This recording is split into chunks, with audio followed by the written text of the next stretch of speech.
In the backyard of their stately old Metairie mansion, You want to show them how we fly? Saints fullback Heath Evans effortlessly tosses daughter Ava into a cloudless sky.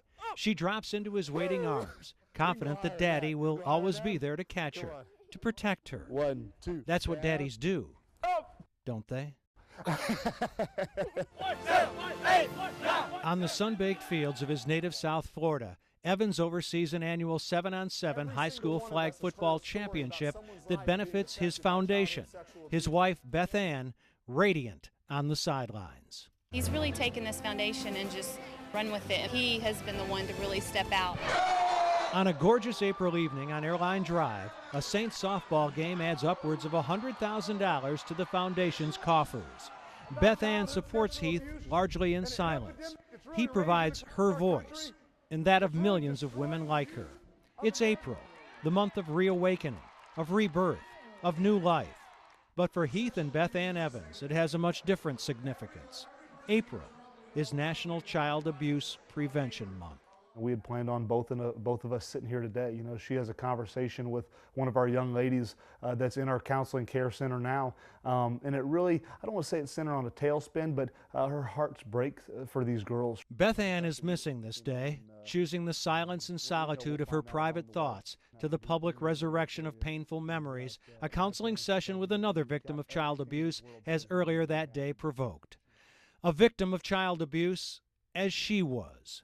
Abused sexually almost daily by a classmate as a third grader.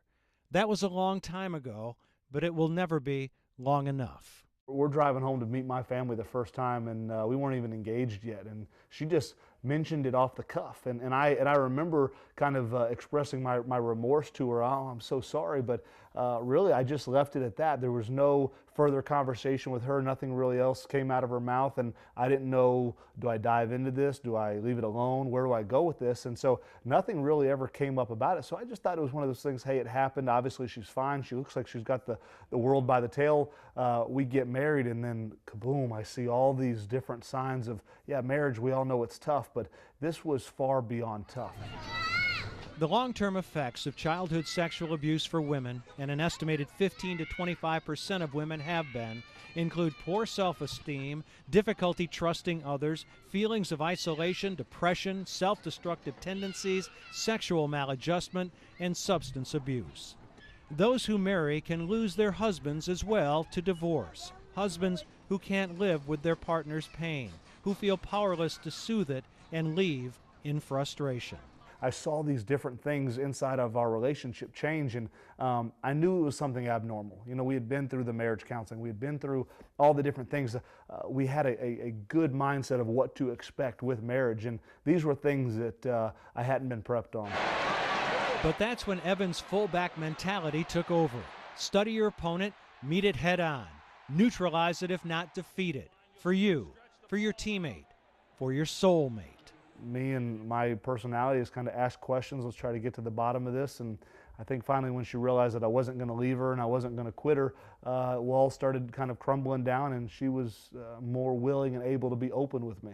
The result was their foundation that provides care and counseling for sexually abused children at the cost of $500 per child per month.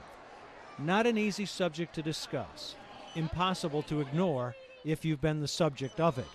But without help such as theirs, many try, feeling they have no choice. Could I shut my mouth knowing, okay, good, Beth Ann's gotten her help, we're good, the Evans family's all hunky-dory now, we'll just keep our mouth shut and move on. I knew that anything buried alive emotionally will never die. Childhood sexual abuse has been described as soul murder. Maybe such a soul cannot be resurrected, but Evans says he's willing to go broke trying. Beth Ann and I, we have the formula for healing for these children, and no one's going to tell us how we need to do that. And the plan has been set, and we're here to help people, and I firmly believe that my Heavenly Father will provide the financial resources like He always has. To learn as a child that adults whom you trust won't always be there to protect you, that some will be there to harm you, is a painful lesson, as painful as any in life. It leaves life scars often concealed, painfully revealed, and never truly healed.